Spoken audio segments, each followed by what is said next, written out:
Deuxième partie de l'Africa Newsroom. Eustache Agumpe, artiste plasticien, et Gracien Rukindi-Kiza, éditorialiste, nous accompagnent depuis le début de cette émission. On continue de débattre de l'actualité. Tout de suite, le grand angle.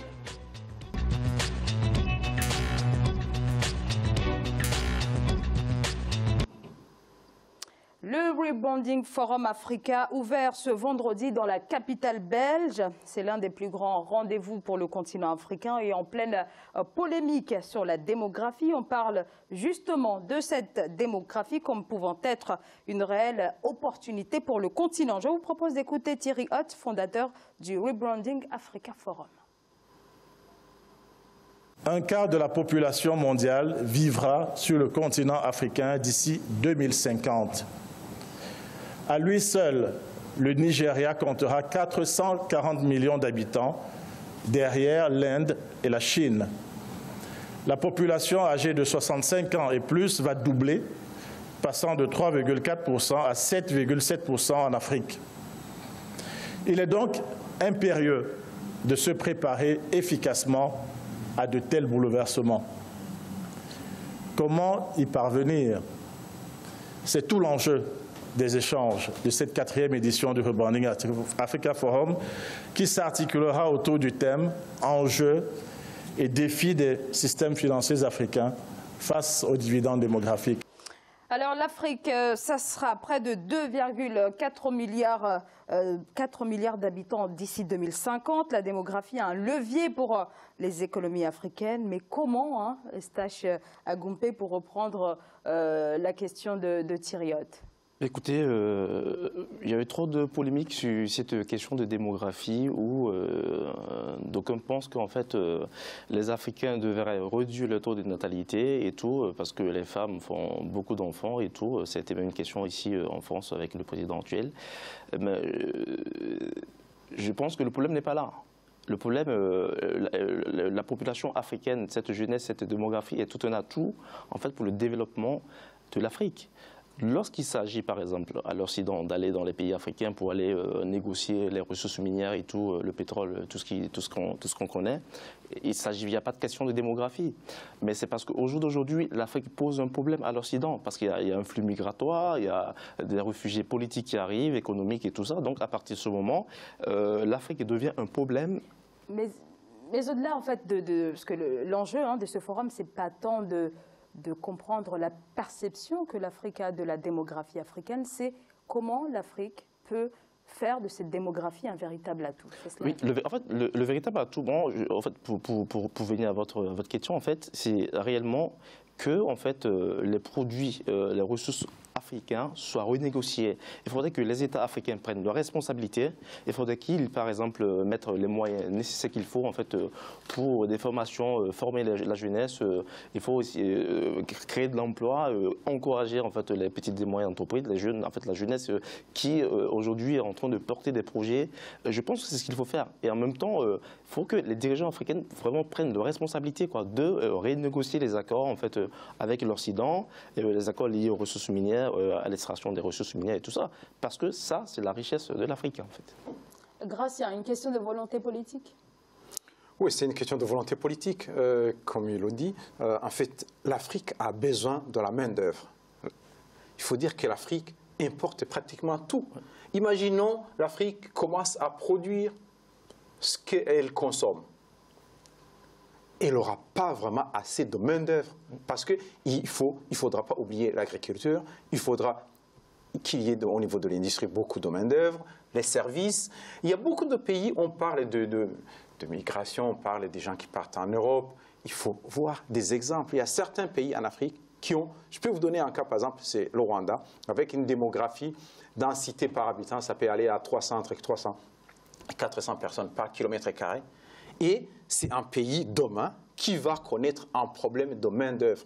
L'économie, la croissance économique absorbe beaucoup de gens, beaucoup de main-d'œuvre, à tel point qu'il y a même des pays voisins qui commencent, il y a des gens qui viennent des pays voisins pour travailler au Rwanda.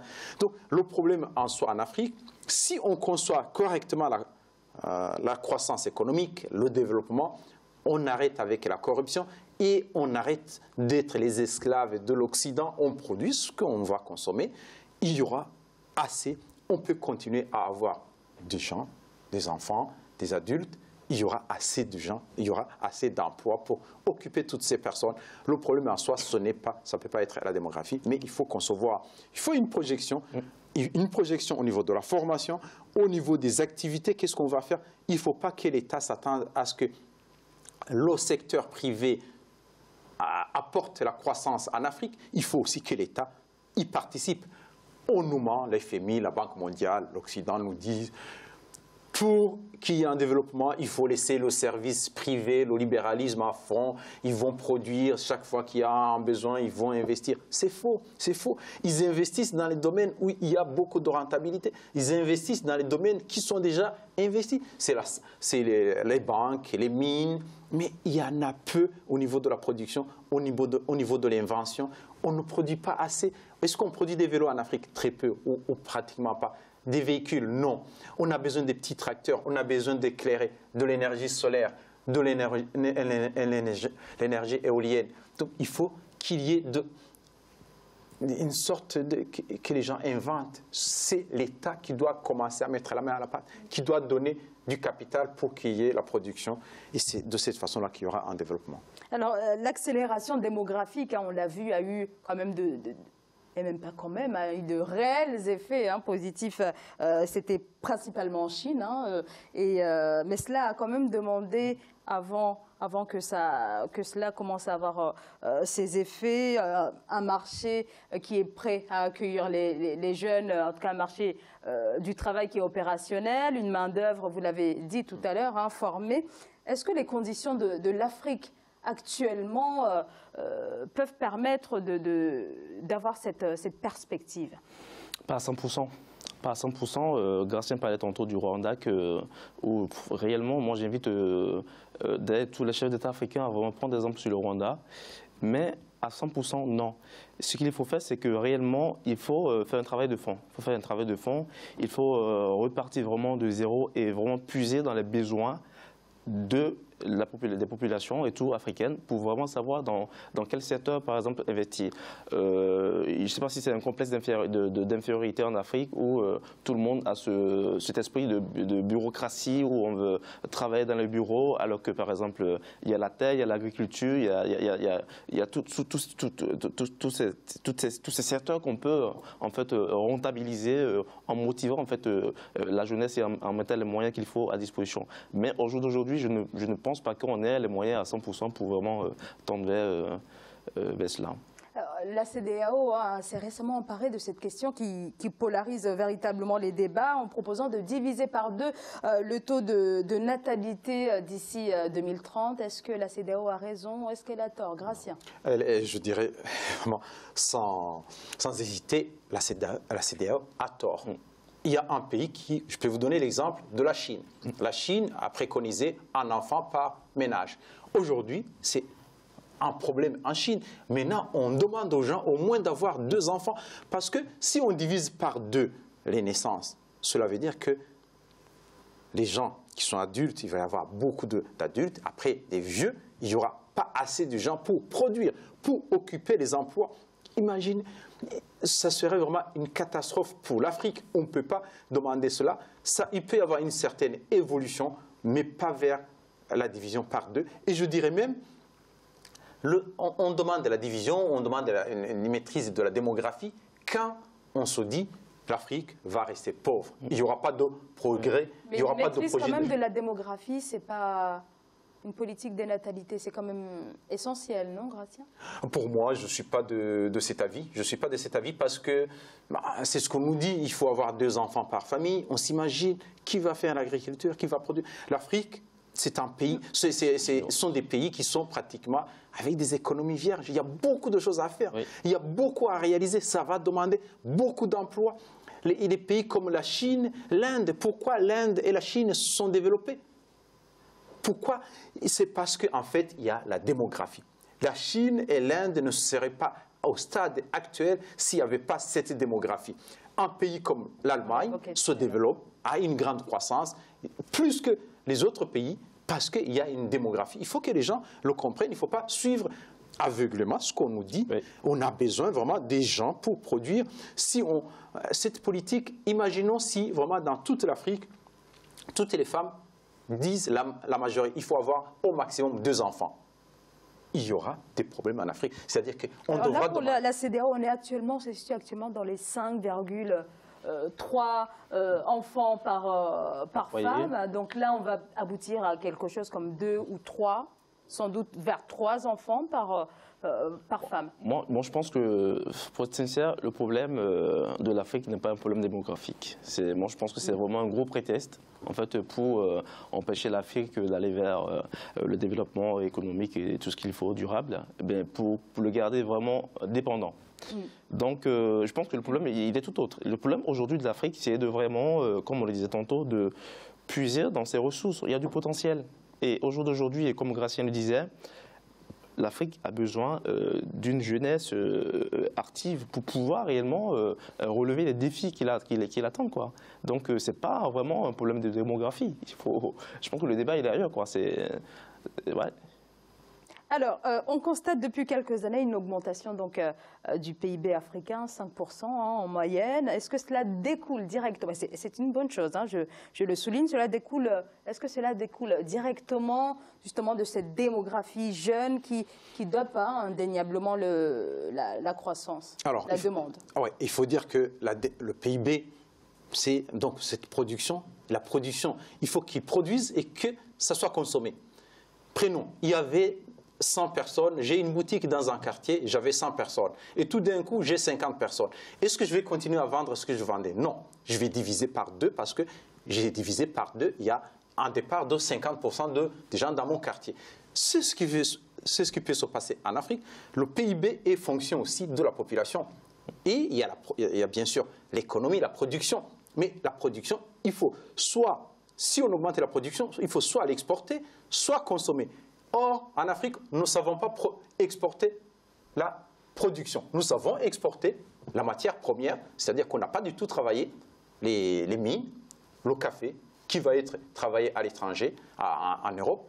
Mais si vraiment on se dit qu'on veut augmenter le PIB, il faut qu'il y ait les gens pour consommer. Ces gens qui vont consommer, ils vont produire. On sait bien le cycle, plus il y a la demande, plus on va produire. Si j'ai une boulangerie et que je vends 100 pains et que demain, il y a une demande pour 1000 pains, je vais produire 1000 pains, je vais embaucher, je vais gagner beaucoup et les gens que j'ai embauchés vont gagner plus. Donc, il faut raisonner dans cet esprit qu'on a besoin des consommateurs, les mêmes consommateurs qui sont des producteurs. Et bon, il faut vraiment se référer, il faut que les Africains se réfèrent à ce qui s'est passé avec la crise en 1929 aux États-Unis. La politique qu'on appelait creuser les trous pour les reboucher. En Amérique, il n'y avait plus d'argent, il n'y avait plus de travail. Et le New Deal, ce qu'on appelle le New Deal, ils embauchaient les gens. L'État embauchait les gens pour creuser les trous. Le soir, ils les rebouchaient, ils étaient payés avec la monnaie de singe. Et tout d'un coup, avec cet argent, ils ont commencé à consommer et les gens ont commencé à produire. Donc l'Afrique, il faut qu'on soit ingénieux. Il faut qu'on arrive à trouver des méthodes sans regarder les bouquins de l'Occident. Il faut qu'on soit...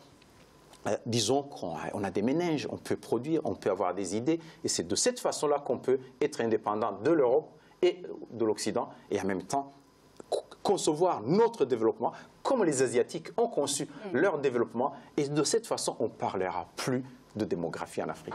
Alors pour les experts, pour que l'impact de la transition démographique soit durable et soutenable, il doit être combiné avec 4 autres transitions, à savoir politique, technologique, économique, mais aussi écologique. Et sur ce point, les initiatives ne manquent pas sur le continent. Nous serons justement à Bruxelles où se trouve Marie-Angèle Touré, notre envoyée spéciale, qui est aux côtés de deux entrepreneurs.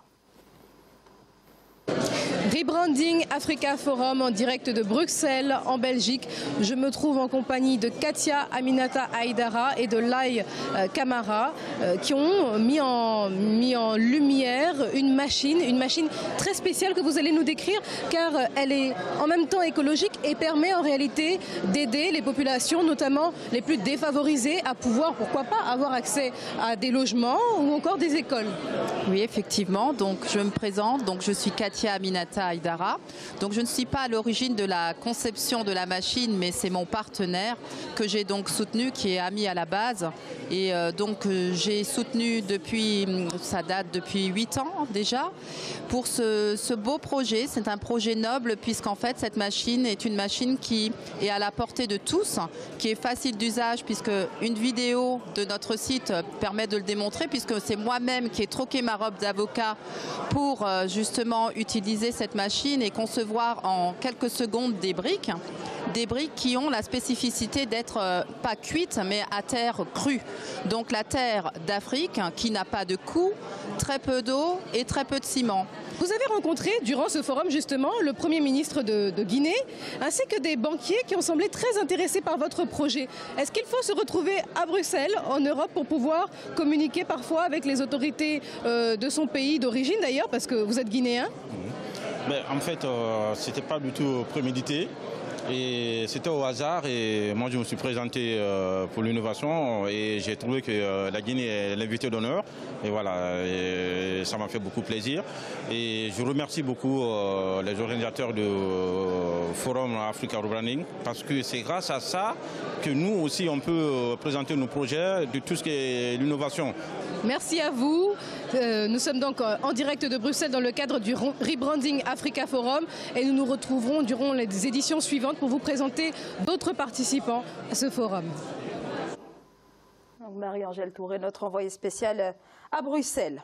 Pour accompagner donc cette transition démographique, c'est précisément ce type d'initiative, Gratien, qu'il faudrait encourager, que les pouvoirs publics devraient encourager. Oui, les pouvoirs publics devraient encourager les jeunes et même tout le monde à produire, disons à concevoir d'autres méthodes de fabrication.